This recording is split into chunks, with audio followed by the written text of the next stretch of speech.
नमस्कार दोस्तों। दोस्तों आपने लॉस वेगास का नाम तो सुना होगा, अमेरिका में। कुछ लोगों ने ज़रूर सुना होगा अगर सबने नहीं सुना तो। तो लॉस वेगास क्या है? लॉस वेगास बेसिकली दुनिया का सबसे बड़ा जुआरियों का अड्डा है। हर किस्म का जुआ, हर किस्म का एक तरह से कहा जाए नाच-गाना, हर किस्म की बाकी बुराइयाँ आपको हर वो सब लॉस वेगास में आपको मिलेंगी। ऐसा नहीं कि लॉस वेगास में सारे इलाके ही एक किस्म के हैं, लेकिन उसे गैम्बलर्स डेन कहा जाता है। जैसे टाइगर्स डेन होते हैं ना, वैसे वो गैम्बलर्स डेन है। दूसरी बात, मैंने लॉस वेगास का जिक्र क्यों किया? ये बहुत स्पेशल एपिसोड है, थोड़ा लंबा है, तो धैर्य रखकर सुनना होगा। कभी-कभी ऐसा होता है कि आप किसी को एक लॉलीपॉप दे देते हैं और कहते देखो, मैं तुम्हारा हितैषी हूं, मैं तुम्हारा वेलफेयर चाहता हूं, मैं गरीबों का मसीहा हूं। लेकिन इन एक्चुअलिटी होता क्या है कि जो शख्स कहता है कि मैं गरीबों का मसीहा हूं, वो दरअसल गरीबों का सबसे बड़ा दुश्मन है। क्योंकि वो कुछ ऐसे-ऐसे प्रपंच, पाखंड, स्कीम्स, योजनाएं बनाता है कि वो उस गरीब की चड्डी बनियान भी उतार लेता है। ब्लंट शब्दों में कह रहा हूं, थोड़ा सा मैं सुन के बुरा तो लगेगा, चड्डी बनियान भी उतार लेनी है। यानी कि वो जितने गरीब हैं उनको और ज्यादा गरीब बना देना है। आपने वो बचपन में कहानी पढ़ी होगी कि वो गधे के आगे एक डैंगलिंग कैरेट होती है, लटकती हुई गाजर, और वो गाजर की दूरी गधे के मुंह से इतनी दूर होती है कि जहां तक वो चाहे भी तो उस तक नहीं पहुंच पाता है। लेकिन गधे को लगता है कि मैं इस कैरेट को हासिल करके रहूंगा, और उसके लिए वो भागता भी है, चलता भी है, मेहनत करता है सारा दिन कि मुझे ये कैरेट यानी कि गाजर खाने को मिलेगी। लेकिन नहीं मिलती उसको। वो कैरेट नहीं है, मृग मरीचिका है। आज की सरकार ने भारत के 100 करोड़ लोगों के आगे ये गाजर लटकाई हुई है। कौन सी गाजर है ये? विकसित भारत 2024। जितनी दूरी उस गाजर की, उस कैरेट की, उस गधे से है, उससे 2-3 फुट आगे, जहां तक उसका मुंह ना पहुंच सके, बस उतनी ही दूरी भारत के सो कॉल्ड 100 करोड़ गरीबों की विकसित भारत 2047 से है। हम दरअसल उसी रेस में हैं जिस रेस में वो गधा था कैरेट प्राप्त करने के लिए, और गरीबों के सामने विकसित भारत 2047 की एक कैरेट है। सवाल ये पैदा होता है कि 10 साल में आपने क्या किया? 10 साल में आपने क्या किया? मैं बहुत विस्तार से आज बात करने जा रहा हूं, और बहुत सारी स्लाइड्स हैं, बहुत सारे आंकड़े हैं मेरे पास आज। धैर्य रखना होगा आपको। पेशेंस रखेंगे तो एक एक करके कलाई खुलती जाएगी। आज वो कहानी आपसे कहने जा रहा हूं जो हिंदुस्तान में आज तक किसी ने नहीं कही, किसी ने नहीं कही। ये पहली बार ये कहानी मैं कहने जा रहा हूं। गरीबों को और गरीब कैसे बनाया जा सकता है? अब ऊपर से तो आप कहेंगे, सरकार कहेगी हम तो गरीबों के हितैषी हैं। गरीबों को हमसे ज्यादा चाहने वाला कौन है? हमने तो देखो गरीबों की दूध के ऊपर टैक्स भी नहीं लगाया। हालांकि थैली वाला दूध लेने जाओ तो टैक्स लग जाता है, जो टेट्रा पैक में आता है। हमने देखो गरीबों के अनाज के ऊपर, गेहूं चावल के ऊपर टैक्स नहीं लगाया, कोई जीएसटी नहीं है। लेकिन वो थैली बंद हो जाए तो टैक्स लग जाता है। अब हिंदुस्तान में कितने लोग ऐसे होंगे जो आजकल खुला सामान खरीदते हैं? तो देखिए, हम उनको आयुष्मान योजना देते हैं, हम उनको 5 किलो अनाज की थैली देते हैं हर महीने पर पर्सन। उसपे मोदी जी की फोटो लगा के देते हैं कि ये आपको जिंदा रखे हुए हैं, ये मसीहा है आपके, ये गॉड है, खुदा है ये आपके, ये और ये खुदा आपको जिंदा रखता है। तो आपको लगता है कितने महान भगवान राम से भी बढ़कर हैं। भगवान राम का नाम लेते, भगवान राम तो पैसे नहीं देता ना अनाज देता है, मोदी जी भगवान है, ये हमको पैसे भी देते हैं और हो सकता है अनाज भी देते हैं। बिल्कुल देते हैं साहब। ₹150 का 5 किलो अनाज दिया तो ₹1500 वापस भी तो लेना चाहिए आपसे। ये लॉलीपॉप है, ये वो गाजर है जो आपको दी जा रही है, दिखाई जा रही है, लेकिन जो आपसे लिया जा रहा है वो आपको नहीं बताया जाता। लेकिन गरीबों से पैसा लेकर दिया किसको जाता है? चंद अमीरों को। चंद अमीरों को। आप कहेंगे हाँ, अंबानी, अडानी, महिंद्रा, सबको सब पैसे कमा रहे हैं, उनकी दौलत बढ़ रही है। लेकिन ये दौलत बढ़ कैसे रही है? अल्टीमेटली आपकी जेब से पैसा निकलता कैसे है? एक आदमी ₹150 आपको दे रहा है, एक नकली आयुष्मान योजना दे देता है, या कभी कोई लाडली बहन की दे देता है, लेकिन जितने पैसे देता है उससे 10 गुना पैसे आपकी जेब से निकाल लेता है, क्योंकि उसकी नजर आपकी मंथली इनकम जो 6,000 8,000 है ना, उसके ऊपर है। वो नई दूरबीन लगा के देख रहा है, अच्छा अच्छा, तो महीने में तुमने 5,000 6,000 कमा लिए एक परिवार के लिए, अब एक काम करो, इसमें 2,000 मुझे दे दो। इनको वो 2,000 छीनने का गुर आता है। आपको लगता है इसने ₹150 दिया। ये कुछ कई बार ऐसे होता है, लोग कुछ नकली सिक्के फेंक देते हैं सड़क के ऊपर, और आपको लगता है कि अरे नोट पड़ा हुआ है, और लालच में आप झुकते हैं। जब उसको लेने जाते हैं तो पता लगता है आपके पीछे जेब कट जाती है। बस वही मदारी का खेल चल रहा है यहाँ पर। ₹150 दे के ₹1,500 की जेब काट दी जाती है, और जो ₹10,000 कमाने वाला है उसकी 2 से 3,000 की जेब काट दी जाती है। जो लोअर मिडिल क्लास है, जिसको ₹15,000 मिलते हैं, 18,000 मिलते हैं, उसकी 5,000 की जेब काट दी जाती है। देखिए, कुछ आदतें हैं हमारे गरीबों की। आदत क्या है? एक ल्योर है, काश मैं किसी दिन अमीर बन जाऊं, लखपति करोड़पति बन जाऊं। सारी जिंदगी सपने देखता रहता है, कभी बाबाओं के चक्कर में पड़ता है, कभी वहां जाता है, कभी वहां जाता है, इसलिए कि मैं जल्दी से जल्दी अमीर बन जाऊं। कोई ऐसा रास्ता मिले जहां से मुझे आज ₹10 लगा के, ₹20 लगा के, ₹30 लगा के मैं अमीर बन जाऊं। जब तक महीने के एंड में उसको पता लगता है कि मेरे तो 6,000 में से 2,000 तो इसी में चले गए, तो फिर वो शराब पीता है। शराब में अपने आप को भुलाने की कोशिश करता है, बच्चों का दूध काट देता है, चाय पत्ती काट देता है, खाना काट देता है। 5 किलो अनाज तो मिल ही रहा है, कई बार वो बेच भी आता है, क्योंकि उसे शराब पीनी है। अंग्रेजी ना मिले तो देसी पी लो, अब अंग्रेजी तो पी नहीं सकते, तो इंडियन मेड इंडियन लिकर कहते हैं उसको, और जो अंग्रेजी शराब होती है उसे इंडियन मेड फॉरेन लिकर कहते हैं। शराब के ऊपर, देसी शराब के ऊपर भी अप्रोक्सीमेटली 40 से 60% का टैक्स है। यानी कि अगर आपने सपोज करो एक ₹50 का, जो कहते हैं कि आपने शराब ले लिया, तो उस ₹50 की जो आपने शराब खरीदी, छोटी सी पौवा खरीद लिया आपने, पौवा ही कहते हैं ना, क्वार्टर, तो उस ₹50 के अंदर सरकार के पास ₹20 टैक्स चला जाता है।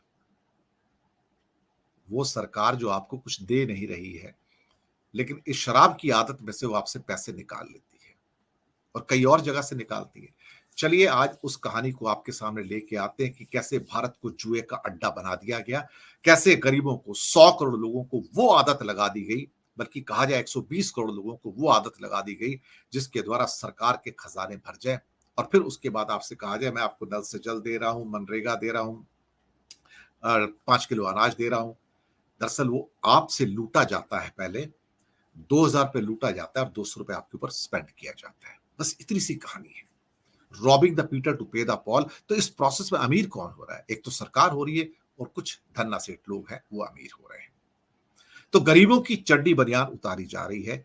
पिछले कुछ वर्षों में 80 करोड़ लोग भूखे हैं, नंगे हैं, भिखारियों वाली हालत है। क्यों? क्योंकि उनके चड्डी बनियान ही सरकार उतार चुकी है। भारत को जुए का अड्डा बना दिया गया, लॉस वेगास बना दिया गया है। गरीबों को लूटो यहां पर अमीरों को दो, कुछ सरकार के पास आ जाएगा। चलिए चलते अपनी यात्रा के ऊपर कि इंडिया को पिछले कुछ सालों में जुआरियों का अड्डा कैसे बनाया गया, और किस ढंग से गरीबों से पैसे लूट लिए गए। ये पूरा स्कीम क्या है, पूरा पाखंड क्या है, किस ढंग से सरकार दरअसल भारत के गरीबों को स्क्वीज कर रही है, निचोड़ रही है नींबू की तरह, या कहा जाए कभी कभी तो उस गन्ने की तरह जो अंदर डालो तो जूस निकलता है, फिर बचा खुचा फिर वो गन्ना डालते हैं, फिर मोड़ के डालते हैं, फिर मोड़ के डालते हैं, फिर पानी छिड़कते हैं, आखिरी बूंद तक आपको निचोड़ा जाता है। भारत में भाजपा सरकार गरीबों को उस आखिरी बूंद तक उस गन्ने की तरह निचोड़ रही है। कैसे? बहुत सारी चीजें हैं। हो क्या रहा है? हम सब अमीर बनना चाहते हैं। पहली चाहत क्या है? मुझे बस पैसा आ जाए, मैं अमीर बन जाऊं। लियोर टू अर्न क्विक, जल्दी से जल्दी पैसे आ जाए। इंतजार कोई करना नहीं चाहता। कितनी जल्दी पैसे आ सकते हैं? कौन से ऐसे तरीके हो सकते हैं कि जल्दी से जल्दी पैसा आ जाए? कभी कभी लगता है ना कि वो हमारे क्रिकेटर्स भी आते हैं और कहते हैं, वो देखो सामने बोर्ड लगा हुआ है, तो उस पर लिखा है कि 2 महीने के अंदर डबल पैसा हो जाएगा। तो कहते हैं झांसे में मत पड़िएगा, 2 महीने में डबल नहीं होता। जो पैसा लगाया जाता है वो भी चला जाता है। तो वहां पर वार्निंग दी जाती है आरबीआई के द्वारा कि ऐसी किसी स्कीम में ना आए।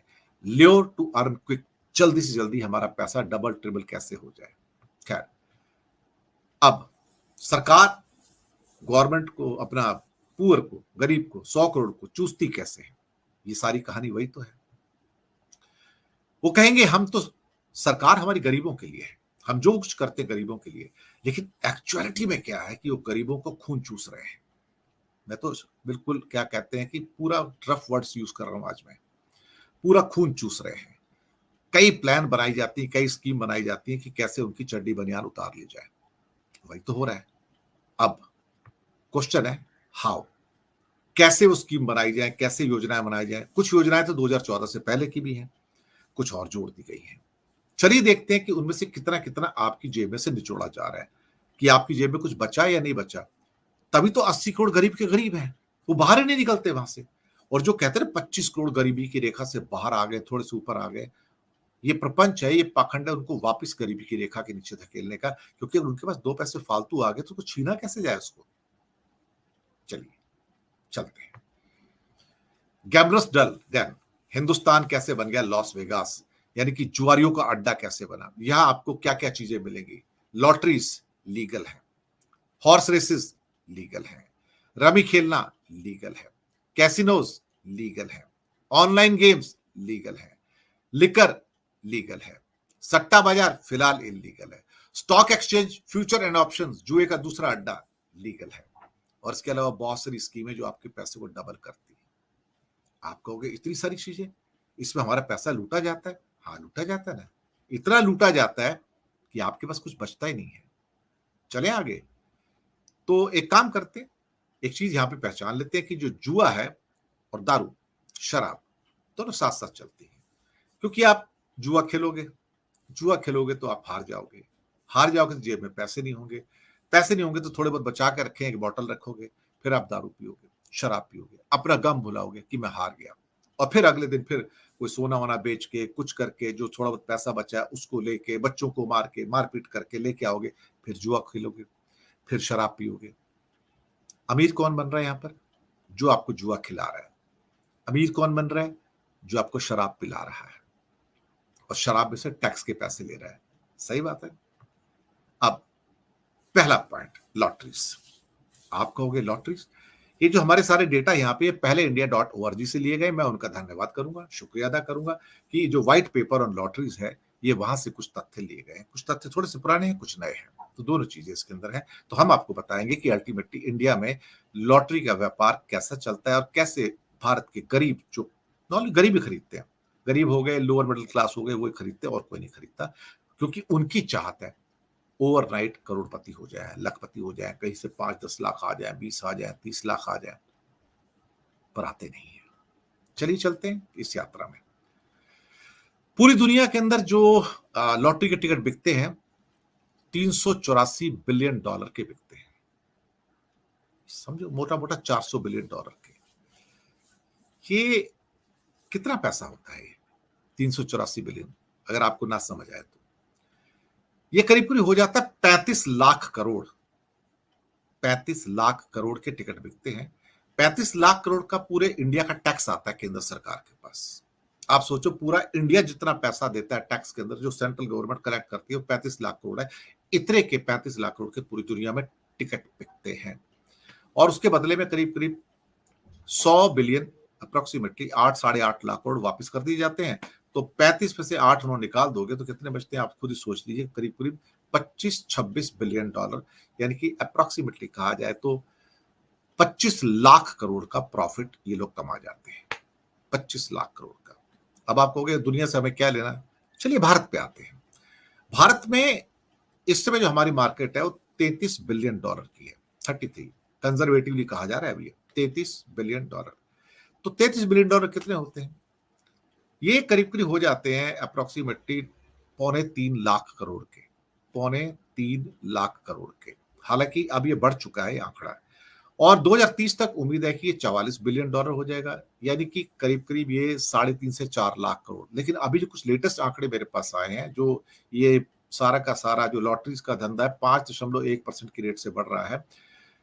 भारत के अंदर अप्रोक्सीमेटली इस समय लगभग 5 लाख करोड़ के आसपास के सालाना टिकट बिकते हैं लॉटरी के। 5 लाख करोड़ के, 5 लाख करोड़ के टिकट बिकते हैं।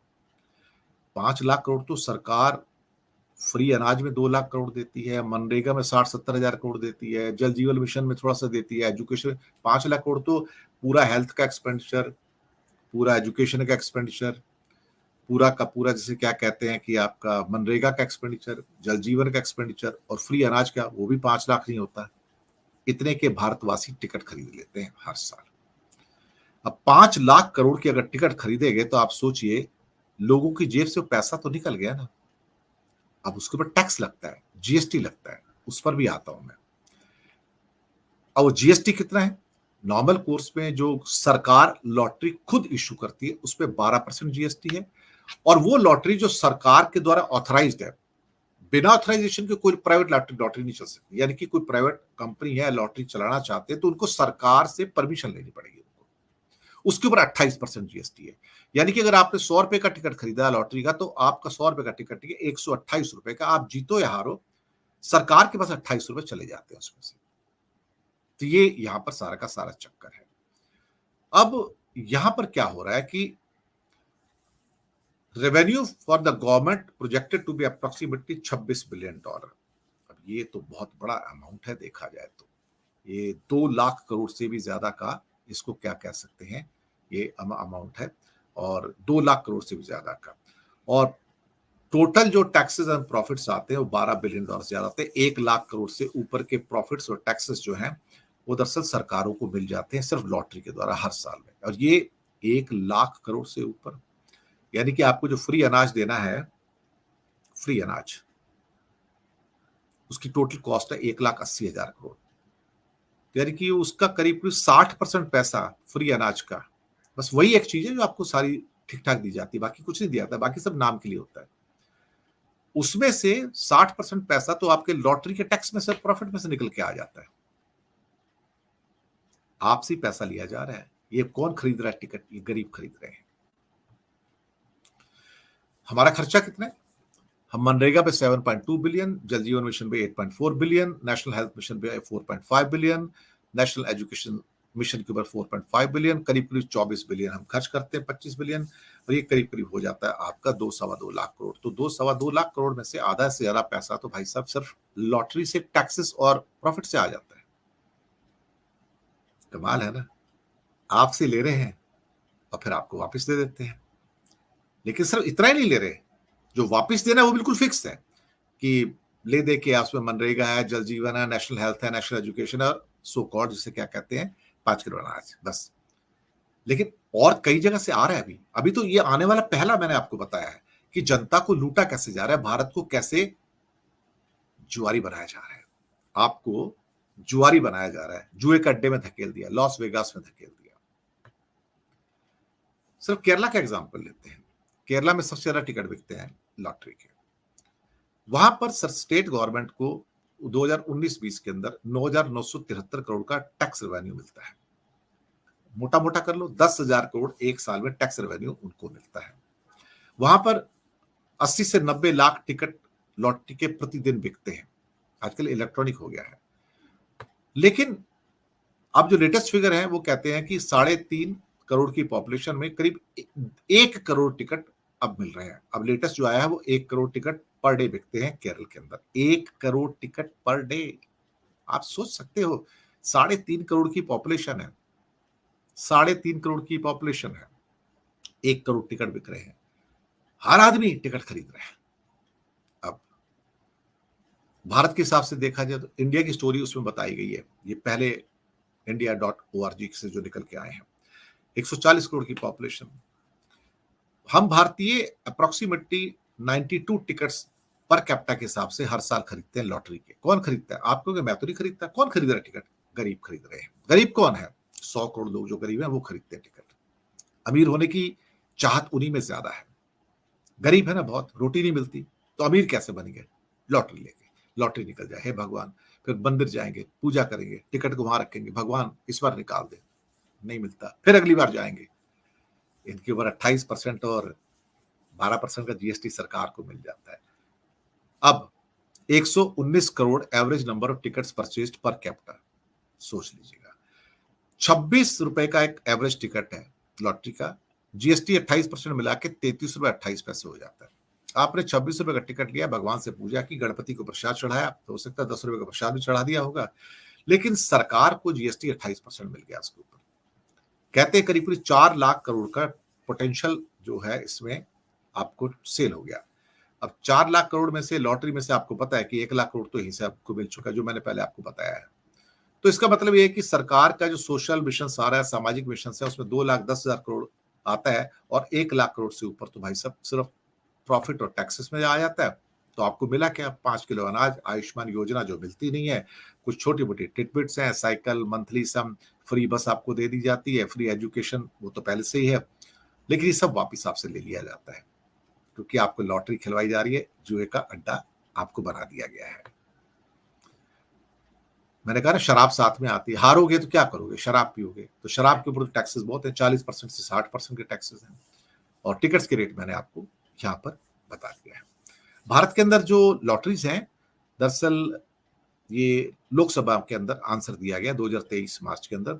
फाइनेंस के जो minister state of finance Pankaj Chaudhary, उनका कहना था कि भारत में करीब 9 स्टेट्स हैं जो ऑफिशियली लॉटरी निकालते हैं, अरुणाचल प्रदेश, गोवा, केरला, महाराष्ट्र, मिजोरम, नागालैंड, पंजाब, सिक्किम और वेस्ट बंगाल है। तो ये था हमारा पहला पार्ट। पहले पार्ट में था कि कैसे पैसे वसूले गए आपसे। अब आते हैं सेकंड पार्ट के अंदर, कैसीनोस। आप कहोगे भारत में कैसीनोस है क्या? हाँ, गोवा के अंदर है और बहुत सारे कैसीनोस हैं जहां पे आप पूरे शिप के शिप हैं, वो भारत की 12 नॉटिकल माइल की सीमा से बाहर चले जाते हैं, फिर वहां पे जुआ खिलाते हैं आपको। और उसके लिए इतनी लियोर है भाई साहब कि वो आपको फ्री एयर टिकट भी देते हैं, 5 स्टार में स्टे भी देते हैं, और फिर कहते हैं इतनी गारंटी में नहीं आपको दे रहे, इतने कूपन फ्री देंगे, आप आइए खेलिए। तो गोवा है इस टाइम सबसे बड़ा जुआरियों का अड्डा, कैसीनोस, जो आपको बाकी कई देशों में मिलते हैं। लॉस वेगास में तो पूरे गली गली के अंदर कैसीनोस हैं। अब यहाँ पर क्या हो रहा है, गोवा के अंदर जो कैसीनोज हैं सारे के सारे, अगर आप उसको पाएंगे देखेंगे तो वहां पे पिछले 2 सालों के अंदर सरकार को, गोवा की सरकार को सिर्फ 820 करोड़ टैक्स से प्राप्त होता है कैसीनो से। 820 करोड़। इंसिडेंटली भारत में अकेला ऐसा राज्य है जो आपको जुआ खिला रहा है लीगली कैसीनोस के द्वारा। 820 करोड़ उनको ये प्राप्त हुए। अब ये 820 करोड़ तो आपकी पॉकेट से निकले हैं, लेकिन यहाँ पे कुछ अमीर आदमी भी जाते हैं कैसीनोस के अंदर। यहाँ पर जरूरी नहीं कि सारे गरीब हों, यहाँ अमीर जाते हैं। तो अमीरों को भी तो लूटना है ना, अल्टीमेटली उनकी जेब से ही पैसे निकालने हैं, लेकिन अमीर फिर आपकी जेब से निकाल लेते हैं। चलिए ठीक है, अब आते हैं नए भारत का नया जुए का अड्डा, ऑनलाइन गेमिंग। अरे साहब, बाढ़ आई हुई आज की डेट में, बाढ़, ऐसी बाढ़ आई कि मैं बता नहीं सकता। और ऐसे ऐसे गेम खिलवा रहे हैं आपको, 3 पत्ती, रमी और क्या क्या, और सारे उसका प्रचार प्रसार कर रहे हैं। उसमें बड़े, मैं किसी का नाम नहीं लूंगा, बड़े बड़े फिल्म स्टार्स हैं, बड़े बड़े क्रिकेट के स्टार्स हैं जो आके कहते हैं ये खेलो, वो खेलो, ये खेलोगे तो आप ओवरनाइट।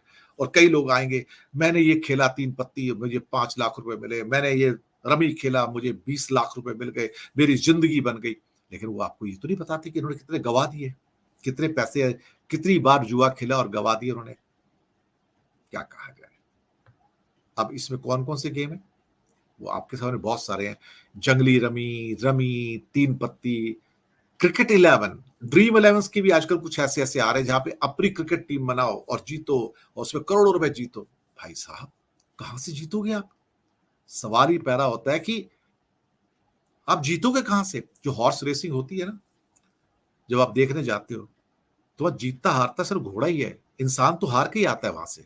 यहां भी इंसान हार के आता है, या रोज लालच होता है, आज लगाऊंगा और जीतूंगा और जीतूंगा।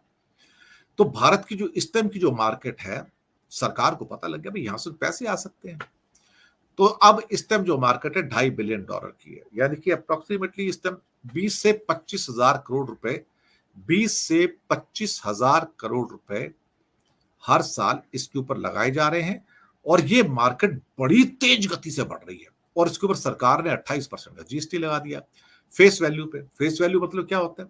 फेस वैल्यू का मतलब होता है भाई साहब कि अगर आपने 100 रुपए के बेट लगाए तो आप 100 रुपए की बेट नहीं लगा रहे हो, 128 रुपए की बेट लगा रहे हो, क्योंकि 28 रुपए वो कंपनी वाला जो आपको खिला रहा है, रमी वमी तीन पत्ती जो खिला रहा है, वो सरकार की ओर से 28 रुपए कलेक्ट कर लेगा और वो 28 रुपए दे देगा। अब तुम 100 रुपए खेल के हारो या जीतो, उन्हें कोई फर्क नहीं पड़ता भाई, उन्हें कोई फर्क नहीं पड़ता। तो 28% का गवर्नमेंट को जीएसटी मिल जाएगा। अगर आज की डेट में 25,000 करोड़ की मार्केट है तो उसमें से अगर आप 28 के लगाओगे तो 7 से 8 हजार करोड़ का जीएसटी सरकार को मिल रहा है। सरकार ने किया क्या इसमें? कुछ नहीं किया। क्या सरकार ने कोई कोशिश की इसको इंफ्रास्ट्रक्चर खड़ा करने की? कुछ नहीं किया। लेकिन आपकी जेब से 7 से 8 हजार करोड़ निकाल लिए ऑनलाइन गेमिंग। अब ये ऑनलाइन गेमिंग कौन खेल रहा है अल्टीमेटली? कभी सोचा आपने?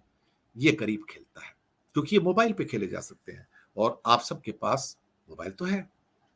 जब मोबाइल है तो इसके ऊपर फ्री डाउनलोड है, बस आपको पैसे लगाने हैं और 10 रुपए लगाओ, 20 रुपए लगाओ, 50 लगाओ, 100 लगाओ। इंसान सोचता है यार 10, 20, 50 लगा के क्या पता शाम को 1000 लाख आ जाए, 2 लाख आ जाए। इसी लालच में खेलता चला जाता है, खेलता चला जाता है और अपना घर उजाड़ लेता है और फिर आखिर में फिर शराब की बोतल उठाता है और फिर सोचता है अब इस नशे के अंदर जिंदगी गुजार लेता हूं। ये आपकी हकीकत है यहां पर। चलिए आगे चलते हैं। हिंदुस्तान में गेमर्स कितने हैं? ये जो ऑनलाइन गेम खेल रहे हैं ये करीब बहुत जल्दी 54 करोड़ टच कर जाएंगे। 54 करोड़ यार, 140 करोड़ की पॉपुलेशन में 54 करोड़ गेमर्स। आप कहोगे ये नकली है? नहीं साहब, ये बिल्कुल भी नकली नहीं है। मैं आपको डेटा बता देता हूं और ये डेटा मैं आपके सामने लेके आया हूं। यहाँ पे ऑनलाइन गेमिंग के डेटा है और ये सोर्स जो है बेसिकली ये लेटर रेट का है और ये ऑथेंटिक सोर्स है। आप इसको कहीं भी ले सकते हो। ये बिजनेस न्यूज़पेपर से लिए गए हैं और 2022 के अंदर लगभग 40 करोड़ गेमर्स थे और इस समय 2024 के अंदर करीब करीब 44-45 करोड़ गेमर्स हो चुके हैं, 45 करोड़ तक पहुंच चुके हैं और 2028 तक ये 54 करोड़ हो जाएंगे। आप सोचिए, सोचिएगा 54 करोड़ लोग गेम खेल रहे हैं। कई रिपीटर्स भी होते हैं ना उसमें, वो भी रिपीट भी काउंट हो जाता है। तो अगर कई करोड़ लोग भारत के प्रतिदिन, अब 100 करोड़ की पॉपुलेशन जो कि पुअर पॉपुलेशन है, 25 करोड़ फैमिलीज हैं जो 25 करोड़ लोग काम करते हैं, अब उनमें से लोग लगातार अगर ये खेल रहे हैं तो समझ लीजिएगा विनाश काले विपरीत बुद्धि। तो इसका मतलब ये हुआ कि इस ऑनलाइन गेमिंग के अंदर तो लोग तो पैसा लूज ही कर रहे हैं, लेकिन उससे बुरी एक बात और हो रही है। सबसे बुरी बात ये हो रही है कि आपको एक आदत लगाई जा रही है, हैबिट, कि आज लगाओ, अभी लगाओ और थोड़ी देर में कमाओ। तीन पत्ती, रमी, देश दैट, ये जो भी है उसके अंदर, क्रिकेट 11 बनाओ, फलाना लगाओ, स्कोर कितना होगा, 40 होगा, 2 विकेट कब गिर जाएंगे, 3 कब गिरेंगे, ये बैटिंग, ये ऑनलाइन गेमिंग कहा जाता है इसको। तो आपको हैबिट डाली गई है जुआ खेलने की। जुआ कौन खेल सकता है? जो अनपढ़ है, जो ज्यादा पढ़ा लिखा नहीं है, जिसे पैसा कमाने की ललक है, हर गरीब के अंदर है। तो गरीब जो है ससेप्टिबल है। अगर गरीब बेचारा इतना ही समझदार होता तो इन बाबाओं के पास क्यों जाता जो धोखेबाज है, शराबी हैं, कबाबी हैं, शबाबी, शराबी, सब कुछ है वो तो। क्या किया जाएगा? क्या कर सकते हो आप अल्टीमेटली? चलिए आगे चलते हैं। अब स्टॉक एक्सचेंज पे आते हैं। आप कहोगे स्टॉक एक्सचेंज ये भी जुआरियों का अड्डा है? हाँ, ये भी जुआरियों का अड्डा है। स्टॉक एक्सचेंज के अंदर एक चीज आती है फ्यूचर एंड ऑप्शंस, डेरिवेटिव्स। ये बड़ी अजब गजब चीज है। मैंने इसके ऊपर अलग से एपिसोड बनाया, आप देख सकते हो उसको, न्यूज टाइम पे जाके आप देख सकते हो। फ्यूचर एंड ऑप्शंस के नाम से है, बहुत डिटेल है, काफी लंबा एपिसोड है कि सरकार कैसे फ्यूचर एंड ऑप्शंस को लेके आती है। ये जुआ है, मैं आपको बताऊं, ओपनली जुआ। ये आरबीआई भी कहता है, सेबी भी कहता है जुआ है। लोगों को रोकना होगा। फ्यूचर एंड ऑप्शंस में जो भी लोग इन्वेस्ट करते हैं 90% लोग पैसा लूज करते हैं उसके अंदर। 90% people never earn a single penny in the future options. क्या बात है साहब, क्या बात है। अब सवाल ये पैदा होता है कि अगर ये इतना बड़ा जुआ है तो सरकार इसको अलाउ क्यों करती है? क्योंकि सरकार को पैसे मिलते हैं, सरकार को टैक्स मिलता है, सिक्योरिटी ट्रांजैक्शन टैक्स एसटीटी मिलता है। 10% लोग पैसा कमाते हैं, आरबीआई कहते हैं थोड़ा सा पैसा कमाएंगे, अगले दिन वो भी गवा देंगे। अगले दिन जो आज सपोज करो 10 रुपए लगा के 10 रुपए कमा लिए, 20 रुपए आ गए, तो यकीन बात है कि वो 10 रुपए तो जाएंगे और जो 10 कमाए वो भी अगले दिन चले जाते हैं। यहां से कोई जीत कर नहीं निकलता। फ्यूचर एंड ऑप्शंस में मालूम है कितना पैसा लगाया गया 2023 के अंदर? ये मेरे फिगर नहीं है, $85 बिलियन इंडिया में लगाया गया इसके ऊपर। $85 बिलियन की बेट लगाई गई है फ्यूचर एंड ऑप्शंस पे, जो जुआ है। $85 बिलियन कितना होता होगा सर? कभी सोचा आपने? $85 बिलियन कितना होता होगा? दरअसल ये करीब करीब 7 से 8 लाख करोड़ होता है। 7 से 8 लाख करोड़। हमारे पूरे भारत के जो टैक्सेस जो कलेक्ट होते हैं वो 25-30 लाख करोड़ के टैक्स कलेक्ट होते हैं, मुश्किल से 30 लाख करोड़ के केंद्र सरकार के, और करीब 8 लाख करोड़ का लोग बैटिंग कर देते हैं सिर्फ फ्यूचर एंड ऑप्शंस के ऊपर, और सरकार को यहां से सिक्योरिटी ट्रांजैक्शन टैक्स मिल जाता है। आप हारो या जीतो, जियो या मरो, क्या फर्क पड़ता है? 2013 से लेकर 2023 के बीच में एनुअल ग्रोथ 52%। भाई साहब, इतना तेज तो आदमी लाइफ में 2 टाइम भागता है। हमारा कमरा 3 का डायलॉग, इतना तेज तो आदमी लाइफ में 2 टाइम भागता है, ओलंपिक का केस हो या ओलंपिक की रेस हो या पुलिस का केस हो। सर 52% की ग्रोथ तो वही हो सकती है जहां पे जुए का अड्डा हो। इकोनॉमी के अंदर तो 52% की ग्रोथ होती नहीं, अर्थव्यवस्था में 52% की हर साल की ग्रोथ होती नहीं, किसी कंपनी के अकाउंट्स में हर साल की ग्रोथ 52% तो होती नहीं। इस ये जो ग्रोथ रेट है 52% का, ये तो जुए के अड्डे पे हो सकता है। और फ्यूचर एंड ऑप्शन जिसे डेरिवेटिव्स कहते हैं, इससे बड़ा जुए का अड्डा नहीं है। स्टॉक एक्सचेंज आपको जुए का अड्डा बना दिया, आपकी पैसे के ऊपर खेल खेल गया और आप हारते हो, रोज चले जाते हो, सोचते हो कि सुबह पैसे लगाऊंगा। यहाँ पैसे कौन लगा रहा है? यहाँ पे वो पैसे लगा रहा है जो नए नए नौकरी वाले लोग, उनको बताते हैं, जिसकी 7,000 तनख्वाह है, 8,000 तनख्वाह है, 10,000 तनख्वाह है, 15,000 है, 20,000 है, नौजवान है, युवा है, 18 साल के, 20 साल के, 22 साल के, 25 साल के, पैसा कमाना है, पैसा चाहिए, मकान बनाना है, कार लेनी है, लेकिन 90% पैसे गवा देते हैं। 20,000 कमाएंगे, उससे 10,000 हर महीने फ्यूचर ऑप्शन में गवा देंगे। आपको गरीब बनाया जा रहा है, आपके चड्डी बनियान उतारे जा रहे हैं। क्या सरकार की स्कीम नहीं है? स्टॉक एक्सचेंज किसका है? सरकार का नहीं है क्या? नेशनल स्टॉक एक्सचेंज किसका है? क्या सरकार का नहीं है? क्या सरकार का कोई कंट्रोल नहीं है? क्या सेबी का कंट्रोल नहीं है? जब उनको पता है कि ये जुआ है तो उसको कंटिन्यू क्यों है, उसको डिसकंटिन्यू क्यों नहीं करते? लेकिन नहीं करेंगे, क्योंकि आपको हैबिट डालनी है जुआ खेलने की। लॉटरी हो, कैसीनोज हो, ऑनलाइन गेम्स हो, फ्यूचर एंड ऑप्शंस हो, आपको जुआ खिलवाना है। भारत के 100-125 करोड़ लोग जुआ खेलेंगे, लास वेगास बना दिया जाएगा, तो पैसे वहीं से आएंगे ना आपके। तो सट्टा बाजार, अगला option, betting market. Mahadev app का नाम सुना होगा, 1190 करोड़ इन्वेस्ट किए स्टॉक्स में इसने, बड़ा, उसमें बघेल साहब को भी घसीटा गया। बड़े बड़े राजनीतिज्ञ इसके अंदर हैं, दुबई से ऑपरेट होता है बेटिंग मार्केट। एक एक मैच के ऊपर 15,000 करोड़, 10,000 करोड़, क्रिकेट के मैच पे फिल्म रिलीज होती है, उस पर सट्टा लगता है। बारिश गिरेगी नहीं गिरेगी, उस पर सट्टा लगता है। आईपीएल के मैचेस है, उस पर सट्टा लगता है। चुनाव में कौन जीतेगा, सट्टा लगता है। फलौदी की सट्टा मार्केट राजस्थान में, चूरू की सट्टा मार्केट। 240 सीटें आएंगी, 250 आएंगी, 260 आएंगी, भाव बदलते हैं। 300 पे कितने हैं, 400 पे कितने हैं, 450 पे कितने हैं, क्या कहा जाए। इंडिया में इस टाइम बेटिंग मार्केट $60 बिलियन की है, अप्रोक्सीमेटली 5 लाख करोड़ सालाना। या सरकार को कुछ नहीं मिलता, लेकिन सरकार के नुमाइंदे इलीगल पैसा इसमें से कमाते हैं। उनको मालूम है कि सट्टा बाजार चलता है, तो उनको रिश्वत मिलती है वहां से। इससे बड़ा अड्डा का होगा? तो 5 लाख करोड़ भारत के जनमानस के इसमें चले जाते हैं। सट्टा कौन खेलता है? यहाँ पे मीडियम क्लास लोग भी खेलते हैं, हाई क्लास लोग भी खेलते हैं, और पुअर क्लास लोग भी खेलते हैं। कोई ऐसा नहीं है यार 10 रुपए लगा देता हूँ, शायद इंडिया मैच जीत जाएगा तो 10 के 12 रुपए मिल जाएंगे। भाव क्या चल रहा है? इंडिया का भाव तो 25 पैसे। 25 पैसे का मतलब है कि 1 रुपए लगाया तो 25 पैसे मिलेंगे, 1 रुपए 25 पैसे मिल जाएंगे। यार अच्छा है, 100 रुपए लगाता हूँ 125 मिल जाएंगे। जीत गया तो 125 मिल गए, हार गया तो 100 भी चले गए।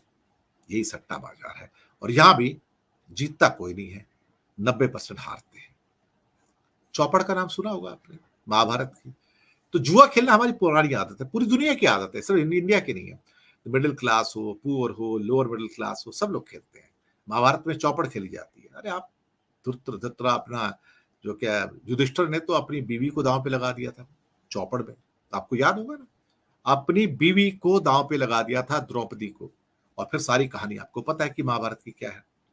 तो ये जुआ ऐसा है कि शायद इस बार मैं पासा फेंकूंगा तो जीत जाऊंगा, इस बार पासा फेंकूंगा तो जीत जाऊंगा। तो इससे पता लगता है कि हमारी जो ह्यूमन टेंडेंसी है वो जुए के प्रति कितनी आकर्षित रहती है। और मुझे लगता है भाजपा की ये जो सरकार है ये इस बात को समझती है कि हम बेसिकली हमारे माइंड के अंदर एक जुआरियों का डीएनए है, बस उसका बटन दबाना है, एक्टिवेट करना है। जैसे बिजली को ऑन करने के लिए बटन दबाते हैं ना, बटन दबा दिया, काम हो गया।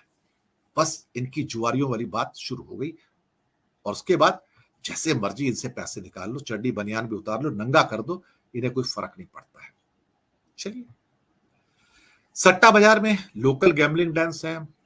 महादेव सट्टा ऐप 1180 1190 करोड़ तो स्टॉक्स में लगाए। क्रिकेट मैचेस पे, आईपीएल पे, चुनाव के ऊपर प्लेयर्स परचेस किए जाते हैं, खिलाड़ी परचेस किए जाते हैं, मैचेस फिक्स किए जाते हैं, पूरी दुनिया में होता है साहब।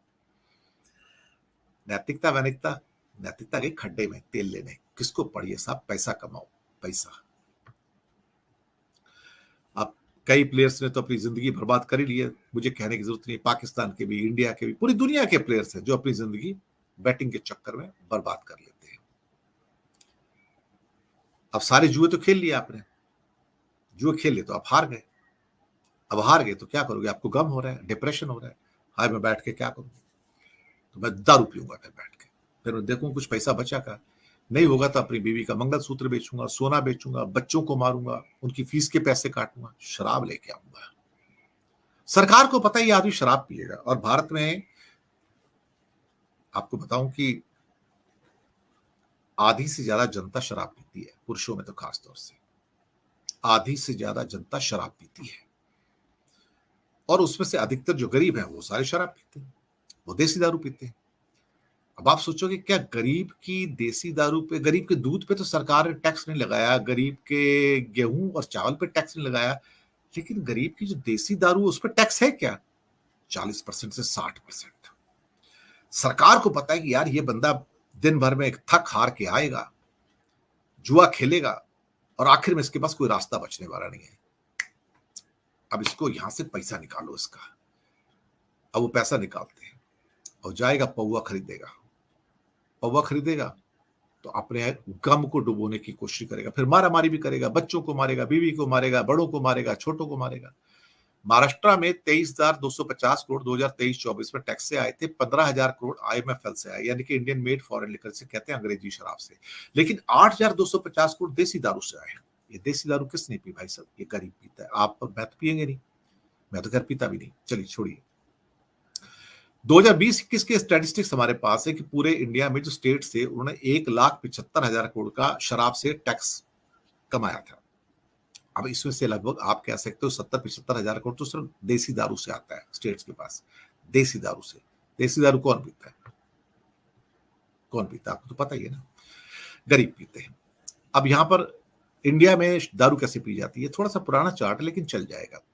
इंडिया में लगभग 30% लोग ऐसे हैं, 30% जो वॉल्यूम के अंदर है, जो कंज्यूम होता है, वो होता है इंडियन मेड इंडियन लिकर, जिसे देसी दारू कहा जाता है।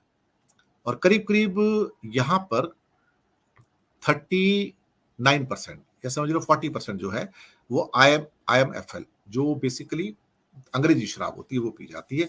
और बियर और वाइन जो है 31%, यानी कि ऑलमोस्ट 1/3 जो है जो दारू इंडिया में पी जाती है वो गरीबों के लिए होती है साहब, वो गरीब लोग उसको पीते हैं। और बाकी मिडिल क्लास और अपर मिडिल क्लास जो है या थोड़ा सा वो लोग पीते हैं सारा का सारा। तो गरीब जो है देसी दारू पीता है। अब इसमें से एक देसी दारू का एक और हिस्सा जो इलीगल है, ये तो लीगल वाला हिस्सा मैंने आपको बताया है। जो इलीगल वाला हिस्सा है वो बहुत बड़ा है। क्या होता है ना कि जैसे ये 50 रुपए का पौवा आ गया, तो 50 रुपए के पौवे में देसी दारू के अंदर 20 रुपए गवर्नमेंट टैक्स ले गई। 30 रुपए की बोतल है, फिर उसमें से जो बनाने वाला है वो भी 10 रुपए कमाएगा, तो कीमत तो उसकी 20 रुपए है। जब 20 रुपए है तो इसका मतलब है कि कुल मिला के देखा जाए तो सरकार को 20 रुपए का टैक्स मिल गया, 10 रुपए जिसने बनाया वो कमा के चला गया। चलो हो गया बात। लेकिन अगर आप इलीगल बनाते हो तो आपको टैक्स नहीं देना है। टैक्स नहीं देना तो वो 30 रुपए कमा ले, अरे वो भट्टी पे जाओ, वहां पे जाओ, इधर जाओ, मटके के बाजू में जाओ, आपको मिल जाएगा 30 रुपए का पाउच मिल जाएगा पतला। आप पियो आराम से, रात को अपना मजे करो, सड़क पे लेटे रहो। उसके बाद मौतें होती हैं क्योंकि आपको किक देने के लिए, नशा देने के लिए उसके अंदर कुछ मिथाइल अल्कोहल जैसे जहरीले तत्व मिलाए जाते हैं। अब क्या किया जाएगा इसमें? कुछ नहीं हो सकता। वहां पे मौतें होंगी। जैसे अभी तमिलनाडु में कई लोग मर गए, आपको पता है ना। हर साल बिहार हो, जहां भी आपका सो कॉल्ड रुकावट होती है, लोग मरते रहते हैं देसी दारू पी के। तो एक बहुत बड़ा व्यापार ऐसा है जो देसी दारू का, जो इलीगल है, जो रिफ्लेक्ट नहीं करता यहां पर। अब इसका मतलब क्या होगा? मतलब बड़ा साफ सीधा है कि most of these taxes come from the poor strata of society and then they funnel back to the poor in the form of free grain and some other freebies. It's a treachery of highest order. इससे बड़ा धोखा कोई हो नहीं सकता दुनिया के अंदर कि आपसे पैसे निकाले जाते हैं, आपकी चड्डी बनियान उतारी जाती है। लॉटरी के रूप में हो, कैसीनो के रूप में हो, ऑनलाइन गेमिंग के रूप में हो, सट्टा बाजार के रूप में हो, हॉर्स रेसिंग के रूप में हो, या फिर अभी जो मैं सारी आपके सामने बातें कर रहा हूं इनके रूप में हो। ऑप्शंस, फ्यूचर एंड ऑप्शंस, जहां पे 7 से 8 लाख करोड़ इन्वेस्ट किए जाते हैं भारतीयों के द्वारा, और फिर शराब में से टैक्सेस आते हैं। सबसे ज्यादा टैक्सेस शराब से आते हैं, यहां से आगे। यानी कि कुछ सरकार अपनी तरफ से आपकी जेब में खर्च नहीं करती है, लेकिन ये सारे धंधे जो करवा रहे हैं, जो ये सारे बिजनेस करवा रहे हैं, वो सारे अमीर लोग हैं, अमीर लोग हैं। तो कौन कमा रहा है इसमें? टैक्स सरकार को चला जाता है, प्रॉफिट अमीरों को चला जाता है। अब आप कहोगे असमानता बढ़ रही है, बढ़ेगी ना, क्योंकि आपको गरीब रखना है। अगर आप गरीब रहोगे तो जाहिल और गंवार रहोगे तो जुआ खेलोगे। तो भारत को लॉस वेगास किसने बनाया? इस सरकार ने बनाया। गैम्बलर्स डेन किसने बनाया? इस सरकार ने बनाया। कभी सोचिएगा, मोदी जी कहते हैं ना कि मैं एक नया वर्ल्ड ऑर्डर बना रहा हूं। ये नया वर्ल्ड ऑर्डर क्या है? What is the new world order? This is the moot question. Hindustan के लिए नया वर्ल्ड ऑर्डर यह है कि इंडिया को लॉस वेगास बनाना है, हिंदुस्तान को जुआरियों का अड्डा बनाना है। आप 3 पत्ती खेलो, रमी खेलो, ऑनलाइन गेमिंग खेलो, कैसिनोस खेलो, आप लॉटरी खेलो, और आप साथ में क्या कहते हैं कि शराब भी पियो। तो ये सारी चीजें जो आपके सामने है इस समय, जिसे मैं पेश कर रहा हूं, इसका मतलब क्या होता है? यही मतलब होता है, किसी न किसी रूप में आपके अंदर हैबिट लगाई जाएगी। वो हैबिट लगाई जाएगी भाई साहब कि आप उससे बाहर ना निकल पाए, क्योंकि ये सारी चीजें, जो जुए की जो आदत है ना, ये लत एक बार लग गई तो फिर ये छूटती नहीं। ये इस सरकार को बहुत अच्छे ढंग से पता है कि भाई इनको लत लगा दो, अगर लत लग गई तो फिर ये छूटती नहीं भाई साहब। यानी कि लत किसकी है? अमीर बनने की, ओवरनाइट रिच बनने की। लॉटरी खिलवाएंगे, हॉर्स रेसेस खिलवाएंगे, रमी खिलवाएंगे, कैसिनोस खिलवाएंगे, ऑनलाइन वीडियो गेम्स खिलाएंगे या दूसरी गेम्स खिलाएंगे, फिर दारू पिलवाएंगे, सट्टा बाजार खिलवाएंगे, स्टॉक एक्सचेंज के अंदर फ्यूचर ऑप्शन खिलवाएंगे, और रोज के जो डबल पैसा करने के जो फ्रॉड्स हैं, उस झांसे में आप लोग सबसे पहले आ जाते हो। तो भारत क्या बन गया? जुआरियों का अड्डा। अब भी मुझे कुछ कहने की जरूरत है क्या? मुझे लगता है कोई कसर बाकी है। तो मोदी जी ने भारत को बना दिया लॉस वेगास। गरीबों को लूटो और अमीरों को दो, और आप सोचते रहे कि ये सरकार तो गरीबों के लिए कितना भला करती है ना। ये सरकार 5 किलो अनाज देती है आपको जिंदा रहने के लिए। अब आप सोचो उस 5 किलो अनाज की क्या कीमत चुका रहे हैं आप, सोच के देखिएगा कभी। ये वेल रिसर्च मेरा एपिसोड है, बहुत सारे डेटा बहुत मेहनत से निकाले हैं। फीडबैक दीजिएगा, बताइएगा कार्यक्रम कैसा लगा। बहुत बहुत शुक्रिया।